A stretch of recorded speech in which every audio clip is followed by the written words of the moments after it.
Som. A paz do Senhor para os irmãos. Feliz, irmãos, por participar desse projeto do pastor, tendo a oportunidade de falar de uma porta, não é? Nós temos aprendido bastante nesses dias com esses ensinos, e coube a mim falar sobre a porta de Efraim.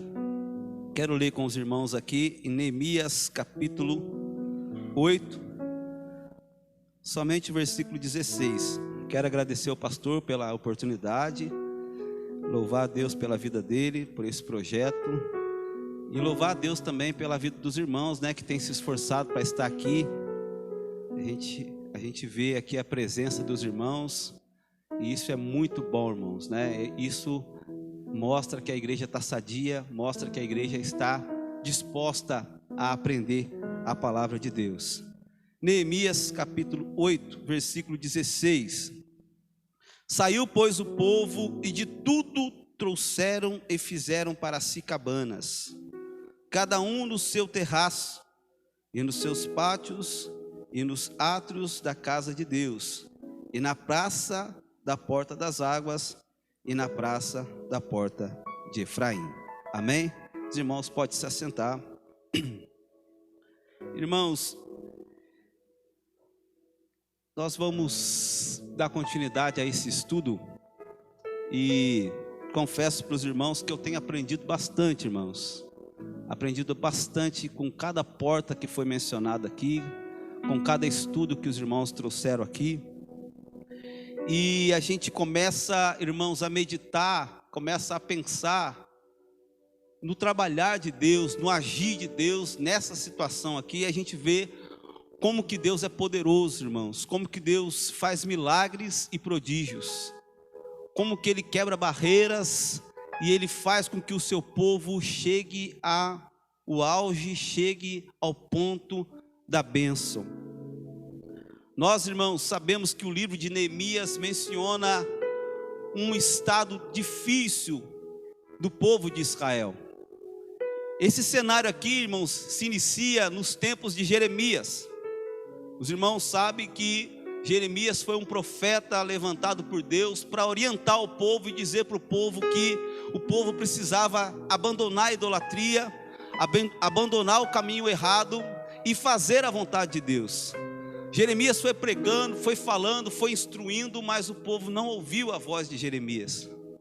E a gente sabe, irmãos, que Jeremias foi humilhado, foi jogado dentro do calabouço. Teve um momento que ele até falou assim: eu não vou falar mais, eu não vou mais profetizar, mas o fogo de Deus vinha sobre o coração dele, ele não conseguia, ele tinha que falar o que Deus mandava, e chegou o ponto dele falar então que o povo seria abatido, que o povo passaria por uma situação terrível e seria levado para a Babilônia. E lá no capítulo 29 de Jeremias, Deus fala que ele não tinha pensamentos ruins para com o povo, o pensamento dele era pensamento de bem, mas era necessário que o povo buscasse a ele de todo o coração. Ali, irmãos, todo o povo é levado para a Babilônia. Mas antes do povo ser levado para a Babilônia, antes deles serem derrotados, irmãos, vamos imaginar comigo nessa noite. Imagina, irmãos, os babilônicos, aquele exército gigantesco que naquela época estava dominando tudo, chegando, irmãos, em frente à cidade de Jerusalém, em frente aos muros, em frente, irmãos, àquela fortaleza gigantesca. Naquele momento que eles chegam, irmãos, tudo estava perfeito. As portas estavam perfeitas, o muro estava perfeito, não tinha nenhum muro fendido, não tinha nenhuma porta derrubada. E eles se posicionam diante daquela cidade, se posicionam diante daquele povo. Eles estavam bem estruturalmente falando, eles estavam bem, mas eles estavam mal espiritualmente. Eles não estavam coligados com Deus, eles estavam praticando idolatria, eles estavam adorando outros deuses. E as portas, irmãos, foram arrombadas, e as portas foram derrubadas, os muros foram fendidos, derrubou a porta das ovelhas, derrubou a porta do cavalo, derrubou a porta da guarda, derrubou a porta velha, foi derrubando as portas, foi entrando, foi derrubando os muros. E quando os irmãos pregavam aqui, irmãos, eu comecei a imaginar aqui dentro da igreja, a nossa igreja aqui é uma igreja fechada, Tem várias portas aqui, tem algumas portas, tem a porta central ali, a porta de vidro, a porta da lateral aqui, do lado esquerdo, a porta do lado direito. Imagina, irmãos, alguém chega aqui, derruba, quebra a parede, derruba a porta, e aí chega um momento que você tem que voltar e reconstruir tudo de novo, reconstruir a porta ali de vidro, reconstruir essa porta. Era o que estava acontecendo com eles. E quando alguém derruba um muro, fica um monte de entulho espalhado. E aquele povo, irmãos, foi levado cativo, acorrentado para a Babilônia. Criança, jovem, velho, muitos morreram e muitos foram levados para a Babilônia. Tem até o livro de Obadias, que fala que o povo lá, os filhos de Esaú, eles zombaram do povo de Israel, começaram a dar risada, porque eles estavam naquela situação. Já viu aquela pessoa que quando vê você numa pior, vê você na situação difícil, começa a dar risada de você, começa a zombar de você, querendo que você caia mesmo, querendo que você retroceda? Lá em Obadias, irmãos, Deus levanta o profeta Obadias para repreender aquele povo e dizer assim: está vendo? Vocês estão dando risada porque eles estão assim? Eu vou vir com juízo sobre vocês também, porque eu estou tratando com eles. Era para vocês ter compaixão de eu estar tratando com eles, e vocês estão zombando deles. Porque, irmãos, aquele povo que morava do lado, quando alguém fugia de Jerusalém, eles iam atrás e matavam, de tão ruim que era aquele povo.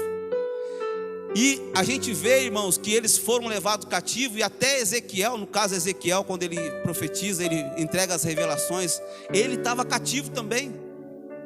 Entre os cativos ali da Babilônia, ele estava indo para a Babilônia também, quando ele tem aquelas revelações de ossos, né, seco, que Deus ia reestruturar novamente a cidade, que Deus ia trazer a cidade, mas ele estava ali cativo, e era necessário passar por 70 anos ali, irmãos, como escravos na Babilônia.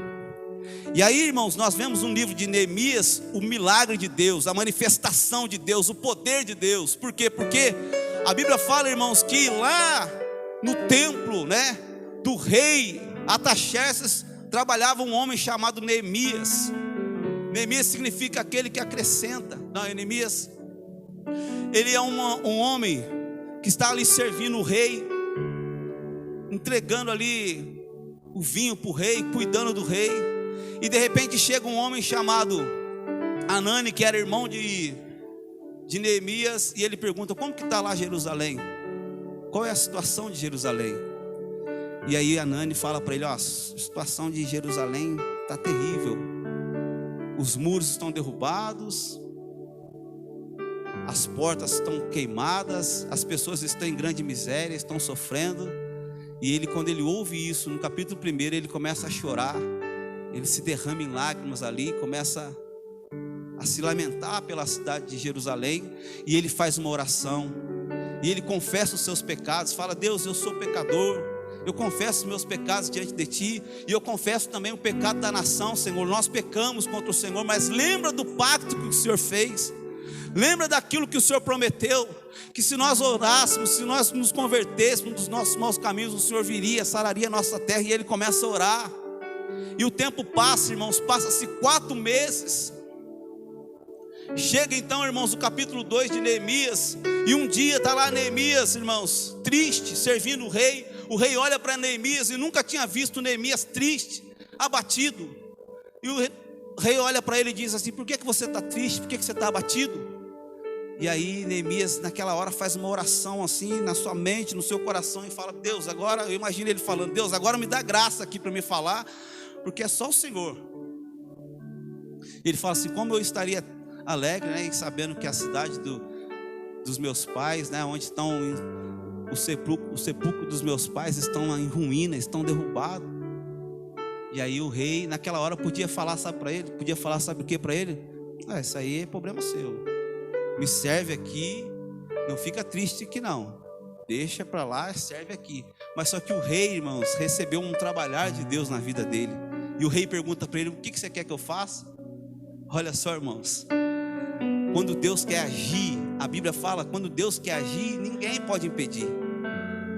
E aí ele fala assim: não, deixa eu ir lá, me dá madeira, me dá condições, né? Me dá folga aí do meu trabalho, deixa eu ir lá, me dá algumas pessoas para ir trabalhar comigo lá, me dá madeira, me dá carta para me passar nas fronteiras e ir até lá, reconstruir os muros e arrumar as portas. E aí o rei falou assim: então vai, pode pegar tudo que você quiser e vai. Olha só, irmãos, não era Deus? Não era Deus trabalhando, não era Deus agindo? E a Bíblia diz, fala que ele vai, irmãos. A gente pensa que é uma cidade uma perto da outra, irmãos, é muito longe, é 1000 quilômetros, irmãos, de distância, de um lugar para o outro. Imagina você com uma carroça ali, com uma charrete, com um monte de madeira, um monte de gente, irmãos, porque ele foi com uma equipe para trabalhar, com ferramentas para trabalhar, irmãos, 1000 quilômetros, irmãos, para chegar naquele lugar, para fazer, irmãos, aquela obra. Tudo isso, irmãos, porque o poder de Deus estava agindo. Era Deus trabalhando, era Deus se manifestando, era Deus querendo, irmãos, agir na sua cidade, era Deus querendo reconstruir aqueles muros. E quando ele chega lá, irmãos, ele sai de noite com um cavalo e ele começa a andar, irmãos, na cidade, começa a andar nos muros, e lá ele vai vendo os muros tudo derrubado, vai vendo os portões derrubados, irmãos, e a Bíblia diz que ele começa a andar com o cavalo e tinha lugar que ele não tinha como passar, de tanto entulho que tinha. Os irmãos conseguem imaginar isso, irmãos? Uma cidade, irmãos, né, como um tamanho assim do Galo Branco, ou a mais que isso aqui, toda murada, irmãos, aquele monte de entulho espalhado. E ele andando com o cavalo assim, talvez ele chegava, olhava assim: essa aqui é a porta das ovelhas, precisa colocar madeira aqui, precisa arrumar aqui, ó, o muro está fendido aqui, essa aqui é a porta da guarda, precisa arrumar essa porta da guarda. E ele vai passando. E quando chega, irmãos, no capítulo 3, a gente já leu aqui, aí começa a citar várias portas que são reconstruídas, né? Começa a citar ali várias equipes que são traçadas ali para consertar cada porta. E a gente vê que aqui no capítulo 3 não é citado a porta de Efraim e nem é citado a porta das águas. São duas portas que estão fora desse capítulo 3. Mas são 10 portas que são citadas no capítulo 3. E são citadas por várias equipes que vão ali construindo as portas, vão rumando. E era uma obra maravilhosa, irmãos, sabe? Algo maravilhoso. E quando chega no capítulo 4, o inimigo, irmãos, os homens que moravam ao redor, começam então a zombar e a dizer: o que estão fazendo lá? O que estão arrumando lá em Jerusalém? Lá parece que eu vi o pessoal lá arrumando os muros. Eles vão edificar aquilo lá, vai vir uma raposa, vai passar lá, vai derrubar esses muros aí. Esse pessoal aí está louco, reconstruindo o muro. E eles começam a zombar. Só que eles percebem que o negócio era sério. E aí eles começam a se levantar e eles começam a se organizar e vão dizer assim: vamos atacar eles, vamos partir para cima deles, porque eles estão querendo se fortificar, eles estão querendo ser rei. Eles estão querendo voltar a ser forte de novo para tomar o reinado do rei Ataxerxes. E eles começam a se organizar ali, irmãos, para atacar Neemias. E aí então Neemias fica sabendo e eles começam então a trabalhar com ferramenta e com armas ao lado ali, para que se eles aparecessem, eles fossem atacados ali, eles se defendessem. E eles ficam sabendo que eles estavam preparados, então eles não vêm. Deus vai agindo, irmãos, de uma forma tremenda. No capítulo 4 ali, irmãos, por pouco o inimigo não ataca, não entra. Imagina se o inimigo entra, irmãos, eles estão trabalhando, estão aqui com a ferramenta, arrumando o muro. De repente entra o inimigo, eles têm que parar de trabalhar e começar a lutar com o inimigo, e espada e matar. E eles estavam, irmãos, um longe do outro. Muitas vezes uma porta era longe da outra, eles tinham que tocar um instrumento para se ajuntar. Então, irmãos, era Deus guardando, era Deus livrando. Porque se eles vêm, irmãos, para guerrear, irmãos, ia ser uma coisa terrível. E Deus livra. E no capítulo 5, irmãos, o povo chega até Neemias e fala: ó, Neemias, nós estamos em miséria, nós estamos numa situação difícil. Os ricos estão com as nossas terras, os nossos filhos estão trabalhando como escravo, a gente está pagando juro altíssimo para eles, nós estamos sofrendo. E Neemias está trabalhando ali, irmãos, e ele vê que tem um problema ali financeiro no meio do povo. E ele para o trabalho ali e ele fala com os ricos e fala assim: ó, pode parar de cobrar esses juros que vocês estão cobrando. As terras que vocês pegaram, pode devolver para os pobres. Os filhos que estão trabalhando como escravos, devolve para eles. porque vocês não podem agir dessa forma, vocês são irmãos, nós somos irmãos. E ele ali, irmãos, coloca uma ordem para que os ricos, irmãos, devolvessem todas as terras, irmãos, que eles tinham pego. Imagina, você é rico, o outro é pobre, e ele tem que trabalhar, ele tem que pagar tributo, e você fica ali, você empresta dinheiro para ele, cobra juros para ele, ele quer sair daquela dívida, mas ele não consegue. Eu não sei se os irmãos já passaram por isso, de você entrar numa dívida, você querer sair, você não consegue, você trabalha o mês inteiro, você paga, daqui a pouco vem os juros, daqui a pouco você vira uma bola de neve. Era assim que eles estavam. E Neemias, com uma ordem, irmãos, com uma conversa, com o trabalhar de Deus, ele fala para os ricos: olha, pode parar com isso, pode estabelecer tudo para eles. E eu fico imaginando, né? Aquelas pessoas que estavam com dívidas altas ali, agora tinham perdão das dívidas ali, era Deus trabalhando também. No capítulo 5, Deus, irmãos, faz com que o povo seja abençoado financeiramente. No capítulo 6, o povo novamente enfrenta, irmãos, né? O ataque de Sambalate e Tobias. Eles querem novamente, irmãos, atacar o povo de Deus. No capítulo 6, e eles começam a convidar Neemias, falando que quer conversar com Neemias. Neemias, vem aqui que nós queremos conversar com você. Neemias: não vou conversar não, estou fazendo uma grande obra, não posso parar. Não, vem aqui que a gente quer conversar com você. 5 vezes eles chamam Neemias para conversar, e Neemias não vai, porque eles estavam tramando para matar Neemias. Quando você é um líder, quando você está na frente de um trabalho, irmãos, a responsabilidade cai sobre você. E o inimigo sabe que se ele derrubar o líder, se ele vencer o líder, irmãos, ele desestabiliza, irmãos, a obra. Por isso que há uma diferença muito grande entre você ser uma pessoa que não está liderando e alguém que está liderando, uma linha de frente. O inimigo vai investir muito mais em cima de quem é linha de frente do que aqueles que não. Há uma diferença muito grande entre aquele que faz e aquele que não faz, aquele que prega e aquele que não prega, aquele que trabalha e aquele que não trabalha. O inimigo se levanta, e ele sabia: não, se a gente conseguir matar Neemias, pronto, já para tudo. Mas Neemias foi esperto e falou: não, eu não vou. No capítulo 6, irmãos, eles terminam a obra. E os irmãos, já foi falado aqui quantos dias que eles demoraram, irmãos, para terminar aquela obra? 52 dias. Quando as nações ao lado ouviu que em 52 dias eles tinham edificado o muro, edificado as portas, irmãos, eles ficaram com temor. Eles falaram: opa, tem alguma coisa acontecendo lá, Deus está trabalhando lá, Deus está agindo lá. Porque, irmãos, não era normal, não era algo simples. Agora, irmãos, eles olhavam para a cidade, olhavam para as portas, tudo estava perfeito. Os muros, irmãos, perfeitos, não tinha mais nenhuma brecha no muro, não tinha mais nenhuma porta fechada. E Neemias agora no capítulo 7, no começo do capítulo 7, ele estabelece guardas nas portas.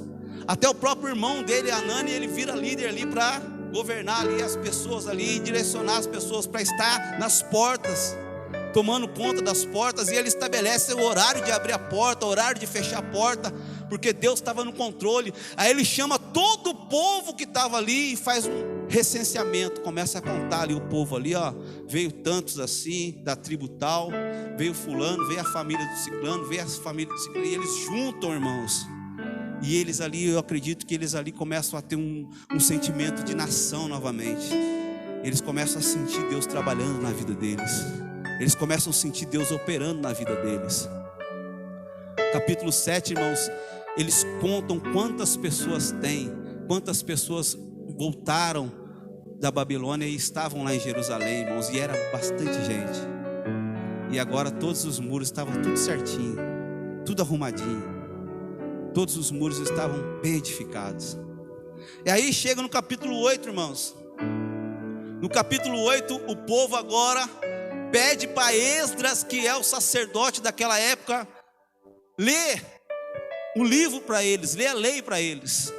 E eles se reúnem numa praça, irmãos, e Esdras vai lá, pega o livro de Deus, a lei de Deus. Fizeram ali um púlpito para ele de madeira. Ele sobe em cima desse púlpito de madeira, pega a lei e começa a ler a lei para o povo. E o povo, ao que ele abre a lei, o povo se levanta em reverência à palavra de Deus, e ele começa a ler. E junto com ele estavam outros homens ali. Eles começam a explicar a lei, e um vai falando, e o outro vai explicando, ele vai lendo, vai explicando, vai lendo, vai explicando. E aí de repente o povo começa a chorar. de repente o povo começa a sentir o quanto eles estavam errados, o quanto eles tinham se distanciado da palavra de Deus, o quanto eles precisavam mudar, o quanto eles precisavam se consertar. E a palavra de Deus por si mesmo, irmãos, ela fala conosco. Nós não precisamos forçar nada, nós não precisamos ameaçar ninguém, nós não precisamos julgar ninguém, não precisamos apontar ninguém. Você precisa só falar a palavra, porque a palavra em si ela tem poder. A Bíblia diz que a palavra ela não volta vazia, não é verdade? Ela não volta vazia. Quando você lança a palavra, você não precisa forçar, amedrontar alguém, ameaçar. Não, você fala o que está escrito aqui, ó, irmãos. Está escrito isso, no tempo certo, na hora certa, do jeito certo. E a palavra então surte efeito. Ela entra no coração, ela surte efeito. E aí, irmãos, o povo começa a chorar, fica ali chorando. Todo mundo, imagina o povo chorando e ele lendo a palavra. De repente eles param. Sabe quanto tempo que eles ficaram ali lendo a palavra? 6 horas. 6 horas eles lendo e falando, 6 horas lendo e explicando. A gente às vezes fica aqui meia hora, né, 40 minutos, né? O irmão estende um pouquinho, passa uns 50 minutos, né, já fica já impaciente. Amém, amém. A gente já fica querendo ir embora. 6 horas, irmãos, porque o povo estava com sede. E quando você está com sede, irmãos, você só foca na palavra, não é verdade? Quando você está com sede, você quer ouvir, você quer entender, você quer absorver aquilo que Deus está falando. E eles ficaram ali 6 horas falando, e o povo começou a chorar e se lamentando. Meu Deus, olha só, eu errei, olha o tanto de falha, olha o tanto de pecado que nós cometemos, olha o quanto nós estamos longe da palavra de Deus. De repente Neemias fala, pode parar. Não é tempo de vocês ficar tristes, não é tempo de vocês ficar chorando, não. Vão para suas casas, pega lá a gordura que vocês têm, a comida que vocês têm, se alegram, come com seus irmãos lá, chama os seus vizinhos lá, se alimentam, porque hoje é dia de alegria, porque a alegria do Senhor é a nossa força. Nós não falamos desse versículo aí? Esse versículo está aqui no capítulo 8, a alegria do Senhor é a nossa força. Ou seja, se Deus se alegra conosco, Ele automaticamente nos fortalece. E o povo ali, irmãos, vai embora para suas casas e agora obedece ali a ordem do sacerdote e de Neemias, e eles se alegram e comem. E eu fico imaginando, nossa, que maravilha, que bênção, ouvimos a palavra de Deus, Deus falou conosco, que maravilha o que Deus está fazendo no meio da nação. Os muros estão tudo edificados, as portas estão tudo edificadas, nós não temos mais dívida. Nossos filhos voltaram para nossas casas, estavam trabalhando como escravo na casa dos ricos, agora estão na nossa casa. Agora nós vamos pagar os juros corretos, as coisas estão fluindo. E aí, irmãos, no outro dia, Neemias e Esdras se reúnem e eles vão ler a palavra de novo. E quando eles vão ler a palavra, está escrito lá que naquela época que eles estavam vivendo, que era o mês de outubro, era o tempo de prestar a festa dos tabernáculos. E aí eles leem e falam assim, ó, aqui está dizendo que nessa época, nesse mês, se comemorava a festa dos tabernáculos. E a festa dos tabernáculos foi comemorada somente no tempo de Josué. Imagina quanto tempo que passou e não foi mais comemorada essa festa. Passou Juízes, passou os tempos de Jeremias. Tantos tempos passaram e eles não comemoraram essa festa. E aí agora eles falam assim, ó, fala para o povo que nós vamos comemorar essa festa. Fala para o povo vir que nós vamos comemorar a festa dos tabernáculos. Fala para eles virem. E a festa dos tabernáculos, irmãos, eles faziam ali cabanas e eles passavam, irmãos, vários dias, 7 dias dentro dessa cabana, para trazer à memória deles o que Deus fez na vida deles no meio do deserto. Como eu já disse uma vez aqui, eu preguei na Santa Ceia, Deus tem isso, Ele gosta que você lembra do que Ele fez, Ele gosta do que você lembra das coisas que Ele realizou, do milagre que Ele fez. E ali o povo então trazia a memória, ó, eu lembro do tempo, nós lembramos, né, que Deus, Ele guardou o seu povo ali no meio do deserto, Ele mandou maná para o povo vivia em tendas, né, a arca vivia em tendas. O templo não era um templo estrutural, não era um templo de madeira, não era um templo de pedra, mas era um templo de cabana, feito de tecido, feito ali por cabanas. E eles ali, irmãos, ficavam ali, todos nas suas cabanas ali. E ali, irmãos, na casa deles, irmãos, o teto ele é plano. Não é igual o nosso aqui assim, mas é plano. E eles faziam cabanas em cima do teto da casa, como está dizendo aqui. Eles faziam cabanas, no átrio do templo. Eles faziam cabanas próximo à porta das águas, e eles escolheram um lugar para fazer cabana que era próximo à porta de Efraim, que é a porta que nós estamos falando nessa noite. Por que, irmãos, essa porta? Os estrangeiros, irmãos, eles não tinham casa ali, então eles vinham e eles escolhiam um lugar para fazer a cabana deles. Imagina, você mora lá em Caçapava, você vem para cá e tem vários lugares aqui para você fazer a sua cabana e para você comemorar a festa. Você não tem casa aqui, aonde você vai escolher para fazer a sua cabana? Tem várias portas, podia ser a porta do cavalo, podia ser a porta das ovelhas, podia ser a porta do monturo, podia ser a porta velha, mas aqui eles escolhem duas portas, a porta das águas e a porta de Efraim. A porta de Efraim, irmãos, ela chama a atenção do povo. A porta de Efraim fala da bênção de Deus, como o pastor já mencionou aqui. A porta de Efraim, irmãos, fala do poder de Deus em arrancar o povo de situações terríveis e dar a eles a grande vitória, dar a ele a grande bênção. Então o povo vinha e falava assim: não, vou fazer minha cabana aqui, ó, nessa porta aqui, ó. Essa porta aqui é bênção, essa porta aqui é porta que traz boas memórias, é porta que traz boas recordações, é porta que fala da grandeza de Deus, do poder de Deus, da ação de Deus. E eles ali estabeleciam as suas cabanas ali próximo à porta de Efraim. E Efraim, irmãos, ele é um dos filhos de José, o segundo filho de José.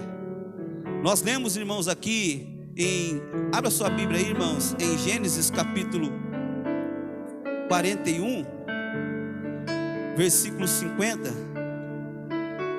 que fala sobre, irmãos, os dois filhos de José.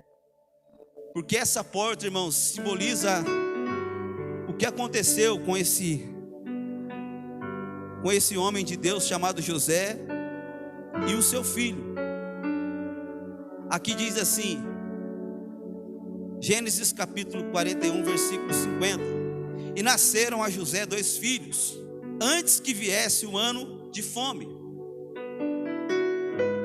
que lhes deu Asenate, filha de Potifar, sacerdote de On.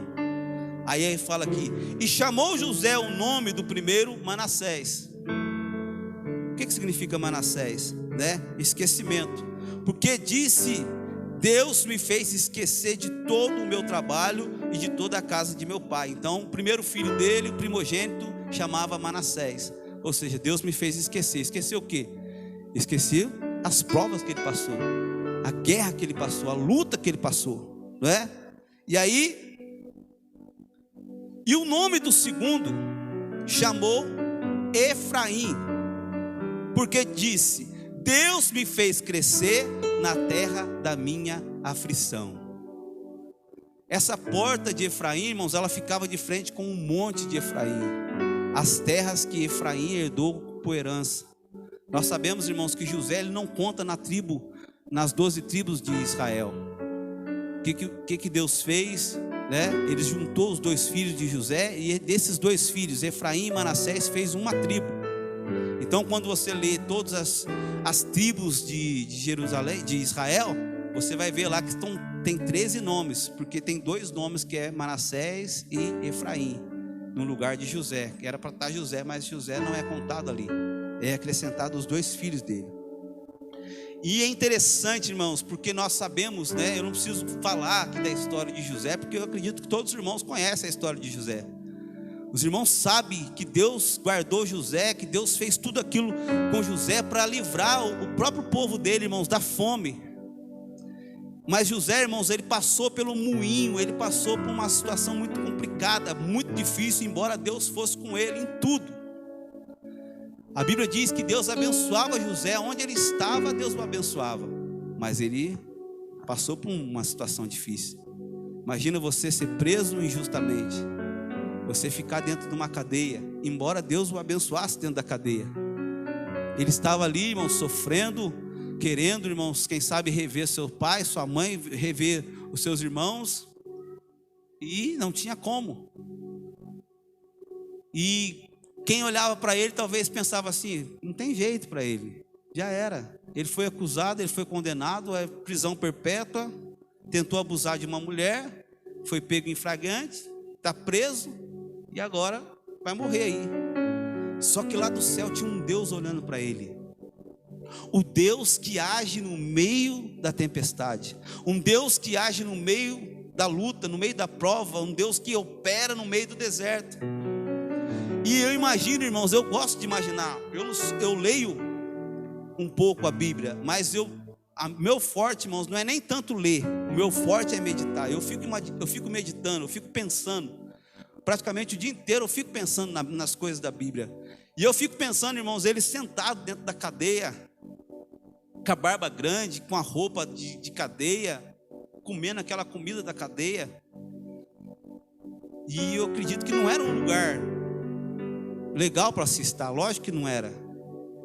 E de repente, irmãos, chega um rapaz e fala assim: você que é o José? Sim, vem comigo. Toma ali, troca sua roupa, faz a barba, vem comigo. E ele sai ali junto com o rapaz, sem saber o que ia acontecer. E ele agora é colocado em frente de Faraó. E ali, irmãos, Faraó fala: você que é José? Sim. Você que interpretou o sonho do copeiro? Foi. Eu tive um sonho, eu quero que você interprete. Ele interpreta o sonho. Parece uma coisa tão simples, né, irmão? Interpreta o sonho e ele fala assim: vai vir um tempo de bonança e vai vir um tempo de escassez. E ele fala assim: arruma alguém inteligente, um homem de bastante conhecimento, para juntar o trigo para passar o tempo de dificuldade. Aí o Faraó fala assim: aonde nós vamos achar uma pessoa sábia assim? Aonde nós vamos conseguir? E ele começa a ficar pensando, falou: e agora? Quem que eu vou colocar para ter essa ação? E aí o Faraó olha para ele e fala assim: não tem outro, é você mesmo, né? Não tem outro, é você. E naquela hora, irmãos, ele está ali com aquela roupa de presidiário ali, está ali, de repente, te nomeio governador, toma aqui o anel, abaixo de mim, você governa, você faz isso, você manda, desmanda, o que você mandar, está feito e tal. E está aqui, aí já chama uma mulher, fala assim: essa aqui vai ser sua esposa, e já dá a esposa para ele, já começa a abençoar ele. E de repente, irmãos, vem as bênçãos de Deus, e antes que venha o tempo da escassez, o que acontece? Nasce 2 filhos, e ele coloca o nome do primeiro filho, Manassés. Deus me fez esquecer. E é assim que Deus faz. Eu não sei se vocês já passaram por provas, lógico que já. E Deus faz a gente esquecer as provas, irmãos. Deus faz a gente esquecer as lutas, porque Ele vem com bênção sobre nós. A bênção, irmãos, ela vem para cobrir, irmãos, o tempo de prova, o tempo de luta. E você esquece tudo aquilo que você passou. Se tem alguém que gosta de ficar lembrando de derrota, de coisa ruim que aconteceu no passado, irmão, essa pessoa está errando. Porque Deus não quer que você nem comente, nem fale das coisas ruins que você passou, a não ser que seja para edificar alguém. Pelo contrário, irmãos, não lembra, não reviva o que passou, esquece o que passou, esquece a prova, esquece a luta, esquece aquele momento que você passou por dificuldade, que falaram mal, que falaram isso, que fizeram aquilo. Tem gente que gosta: eu lembro quando eu estava assim, eu passei por isso, eu passei por aquilo, fica lembrando. Não lembra, irmãos, porque você revive e isso faz mal para você. Esquece. Manassés na sua vida, esquece o que você passou de prova. E Efraim, irmãos, lembra que Deus fez você prosperar no meio da sua dificuldade. Lembra que Deus é poderoso para suprir as suas necessidades em meio às tempestades, em meio às lutas. Efraim significa dupla frutificação. Deus já tinha abençoado com um filho, aí vem mais outro filho. Oh, glória a Deus. Oh, benção, né? Nasceu mais um menino, José. Oh, maravilha, coloca o nome dele de Efraim. A segunda benção, dupla frutificação. Deus está me fazendo esquecer. Deus está me fazendo frutificar na terra da minha aflição. Irmãos, essa porta também precisa ser edificada em muitos corações dentro da igreja. Nossa irmã Ivanês trouxe um estudo aqui semana passada falando sobre a porta dos cavalos, né? Que nós precisamos edificar essa porta da guerra, né? Que nós temos que revestir da armadura de Deus para enfrentar as dificuldades, né? Nos preparar como os cavalos se preparam para a guerra. E isso tem que ser uma porta na nossa vida. A gente tem que estar preparado para enfrentar as batalhas, porque nós vamos enfrentar, o inimigo se levanta. Nossa luta não é contra a carne, nem contra o sangue, né? Mas também existe essa porta aqui, irmãos, que é a porta em que você acredita que Deus é poderoso para mudar a sua situação. Eu estou numa prova muito grande, e aí nessa hora a pessoa tende a desconfiar de Deus, a desacreditar de Deus e achar que Deus não pode mudar. A gente começa a deduzir isso, a deduzir aquilo, a fazer conta aqui, fazer conta ali, a achar isso, achar aquilo, e começa a falar assim: para mim não tem mais jeito. Mas aqui, irmão, está dizendo, irmãos, que o nosso Deus, Ele faz você prosperar na terra da sua aflição. No tempo difícil, irmãos, Deus se manifesta e Ele age, irmãos, de uma forma simples. O que muitas vezes para você hoje é dificílimo, parece que não tem jeito para Deus, Ele vem e faz assim, Ele muda tudo. Mas essa porta precisa estar edificada em nós. Você precisa confiar, irmãos, no poder de Deus. Você precisa acreditar, nós precisamos acreditar, irmãos, que por maior que seja a tempestade, Deus pode mudar tudo, Deus pode quebrar tudo, pode fazer milagres, irmãos, e nos dar, irmãos, a vitória nas mãos, porque Ele é poderoso. Está difícil, tá, mas o nosso Deus é maior. Eu lembro, irmãos, de Números capítulo 11, quando Moisés está ali com o povo, né, andando, e aquele povo atrás de Moisés, 600 mil homens, fora as mulheres, crianças, aquele monte de gente. Aí para a nuvem, parou, aí para o povo, aí a nuvem começa a andar de novo, vamos, aí vai andando de novo, aí o povo começa: Moisés, tá difícil, hein? Vontade de comer uma carne, não tem carne. Lá no Egito, né, comia carne. Aqui, estão comendo só esse maná aí que está vindo aí. Aí Moisés: onde que eu vou arrumar carne para o povo? Onde que eu vou conseguir carne para o povo? E aí Deus ouve. E aí Deus fala para Moisés: fala para o povo se preparar que eu vou mandar carne para eles. Aí Moisés questiona Deus.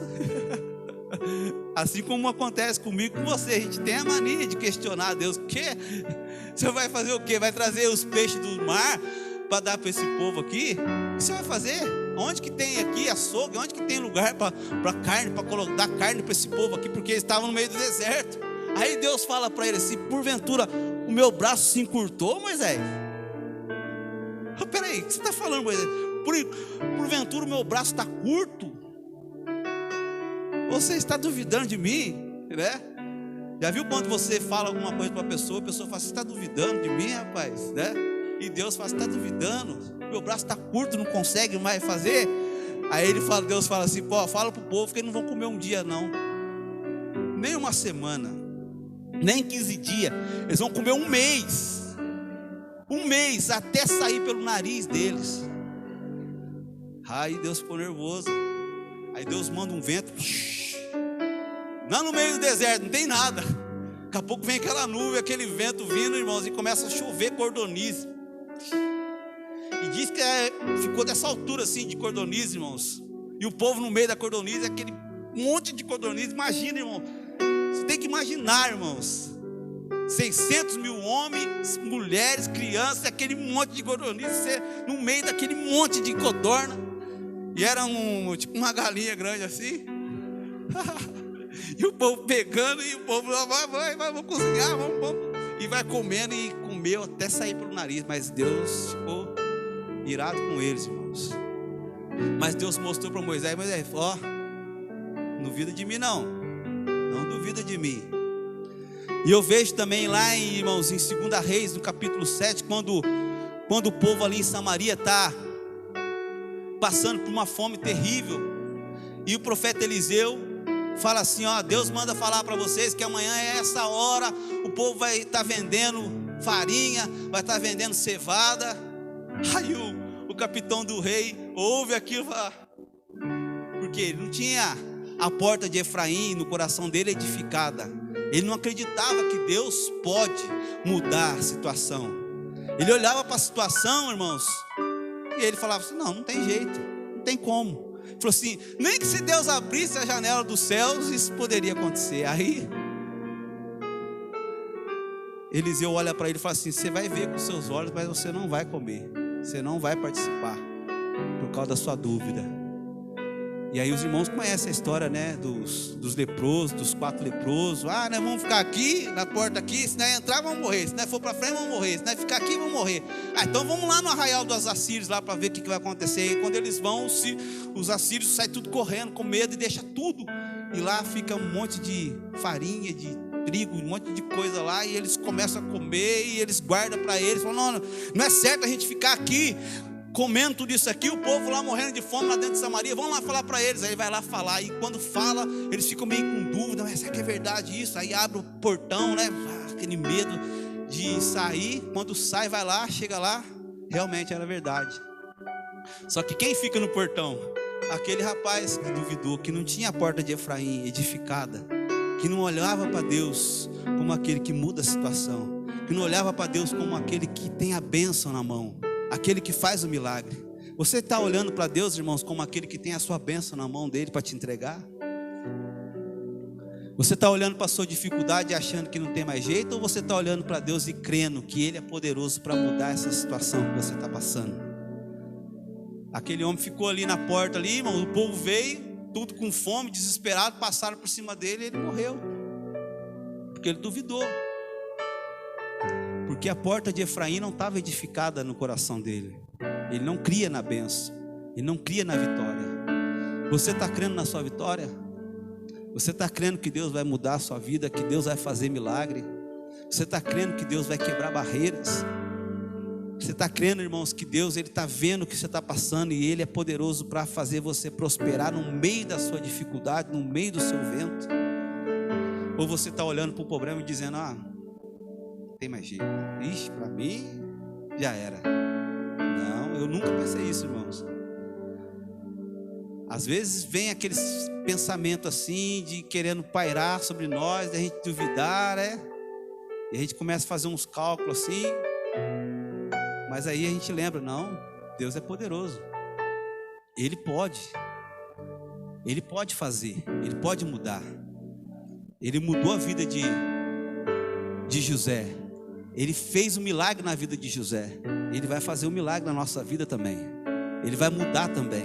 E o interessante, irmãos, que Efraim, irmãos, ele tem uma história bonita, que quando Jacó vai abençoar eles, antes deles morrerem, o certo era abençoar Manassés, né, com a mão direita, e Efraim com a mão esquerda, porque Manassés ele era o primogênito, e o primogênito ele recebe a dupla bênção, né, a dupla herança. O primogênito ele é mais abençoado do que os demais filhos. Só que quando Jacó vai abençoar Efraim e abençoar Manassés, ele troca as mãos. Ele coloca essa mão aqui direita em cima de Manassés e coloca a mão esquerda em cima de a mão direita em cima de Efraim e a mão esquerda em cima de Manassés. E aí começa a abençoar eles. Aí José olha e fala assim: não, pai, está errado isso aí. Esse aqui, pai, é o mais velho. Ele já estava velho, já com 160 e poucos anos. Não, pai, está errado. Esse aqui que é o mais velho, esse aqui é o mais novo. Ele falou: não, é assim mesmo. Não tem jeito. Já está decretado. O menor será maior, né, do que o primeiro. Ou seja, o caçula vai ser mais abençoado do que o primogênito, porque essa é a vontade de Deus. Efraim foi mais abençoado do que o seu irmão Manassés, porque Deus estava trabalhando na vida dele.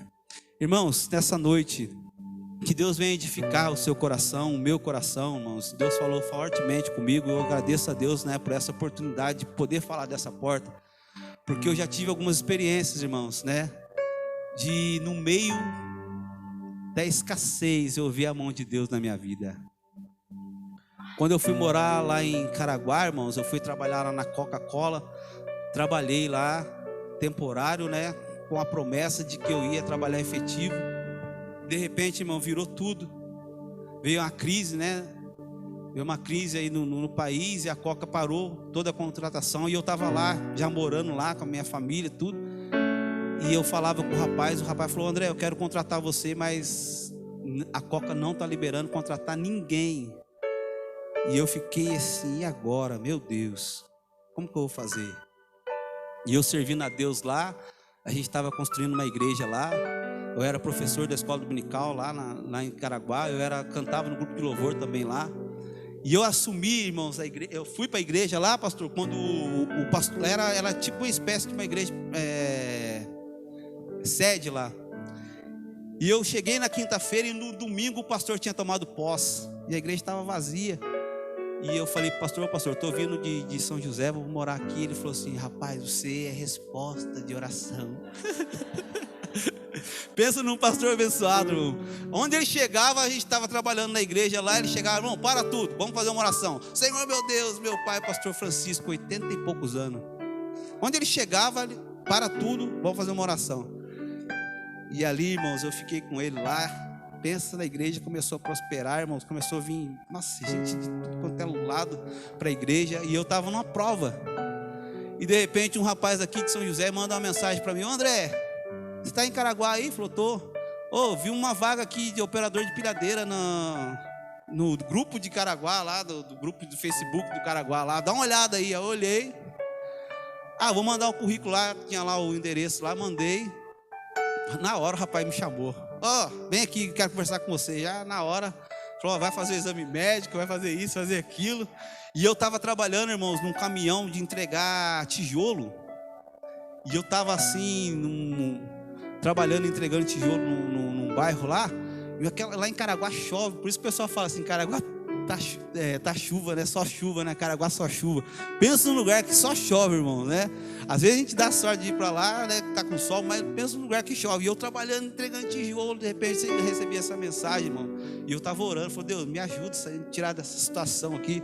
Eu tava ficando forte, irmão, tanto entregar tijolo.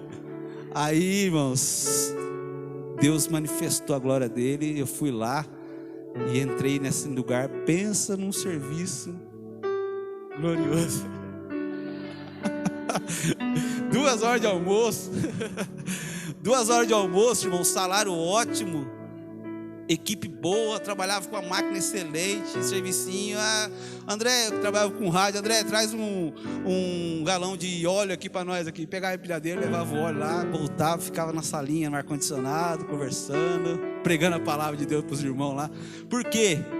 Porque Deus é assim, irmãos. Tem hora que você está na prova, de repente Ele faz assim, e coloca você na benção. Igual aconteceu agora, eu estava trabalhando lá, né, na Cobase, trabalhando no horário ruim lá, né, da 1 às 10, longe, tinha que pegar 2 ônibus para mim trabalhar. Aí o Oséias vai dar um curso aqui na fábrica aqui, chega lá para falar sobre cobra, como pegar cobra, animais peçonhentos, né? E o Oséias fala lá, e o rapaz falou assim, o Oséias pergunta para ele, não está contratando aqui na fábrica não? O rapaz falou, não, vai contratar sim, vai contratar um operador de pilhadeira. Se você souber de alguém, não, meu sobrinho. Fala, então manda o currículo dele. Irmãos, imagina uma pessoa que praticamente a vida inteira queria trabalhar numa fábrica e não conseguia. Era eu. Trabalhava temporário, 3 meses, trabalhei na Ericsson temporário, trabalhei na Sebracê temporário, Gil. Trabalhei na GM temporário, trabalhei na Eaton terceirizado, mas não consegui. Trabalhei na Itachi aqui, irmãos, terceirizado. Quando foi para mim passar para Itachi, pediram para mim passar para Itachi, não deixaram. E essa questão de emprego para mim, irmãos, pensa num espinho. Sabe o que é o espinho? Aquele espinho de Paulo? O espinho na carne. Meu Deus do céu, irmãos, mandando currículo e fala com um e fala com o outro e não sei o que, e ora e pede e nunca consegue. Aí o Oséias fala, dá o currículo, manda lá, daqui a pouco chamou, estou trabalhando lá, no horário bom, tranquilo, sou da fábrica mesmo, não sou terceirizado. E eu teve um momento que eu comecei a pensar assim, meu Deus, eu já estou com 42 anos, acho que agora já não vai mais chamar mais em fábrica, né? Vai chamar uma pessoa mais nova. Mas Deus, irmãos, quando Ele quer agir, Ele faz, Ele opera. Então, irmãos, tome posse da sua bênção, edifique essa porta nessa noite, essa porta de bênção na sua vida. Pede para Deus, irmãos, não deixar morrer a sua fé, a sua confiança, irmãos. Ele vai, irmãos, te fazer prosperar no meio da tempestade, no meio da luta. No deserto, irmãos, Deus tem vitória para você. No deserto, irmãos, Deus pode fazer milagres. Não duvide do poder de Deus, não encurte o poder de Deus. Pelo contrário, irmãos, creia, Ele é poderoso para fazer muito mais do que você pode imaginar. muito mais. E eu continuo confiando no poder de Deus. Irmãos, eu não digo que eu vou ser abençoado, eu já sou abençoado. Eu não vou ser. Às vezes alguém pode olhar para você, para o seu filho, para sua família e achar que você não está bem, né? Ele não tem isso, não tem aquilo, os filhos dele não tem isso, não tem aquilo. Irmãos, eu me sinto extremamente, eu não falo isso, irmão, de boca para fora, eu me sinto extremamente abençoado por Deus. Eu me sinto abençoado por Deus. Você não tem a casa que o fulano tem, você não tem o carro que o fulano tem, mas eu tenho um Deus, irmãos, que tem cuidado de mim, que tem cuidado dos meus filhos, que tem cuidado da minha casa. Irmãos, nós passamos, 2020 foi o ano do terror na minha vida. Na minha vida, na vida da minha esposa, o irmão sabe disso. Mas agora no ano 2021, a Priscila até estava comentando comigo, quantas coisas Deus fez nesse ano para nós. Quanta mudança, quanto milagre, Minha filha casou com uma pessoa excelente, filha da nossa irmã Arlete, o Alisson, está bem, irmãos, está vivendo bem, Eu mudei de emprego, minha esposa, recebeu a bênção dela. E tantas outras coisas, meus filhos estão bem na escola, estão servindo a Deus aqui comigo. E eu só tenho a agradecer, irmãos. A gente tem que aprender a olhar, irmãos, para as bênçãos de Deus na nossa vida e não ficar olhando para a derrota, para coisa negativa, para coisa, irmãos, contrária. Não ligar para o que os outros pensam, para o que os outros falam, para o que os outros estão dizendo, irmãos, mas se focar em Deus, se humilhar na presença de Deus, porque, irmãos, foi Deus que nos chamou e Ele garante a vitória para nós. Amém, irmãos? Vamos ficar de pé, vamos agradecer a Deus por essa noite, por tudo que o Senhor tem feito por nós, por tudo que Deus tem operado em nossa vida, porque o nosso Deus é grande, nosso Deus é maravilhoso, Tem aquele hino que diz assim, da rede lá, que fala assim, quem mandou largar a rede? Quem mandou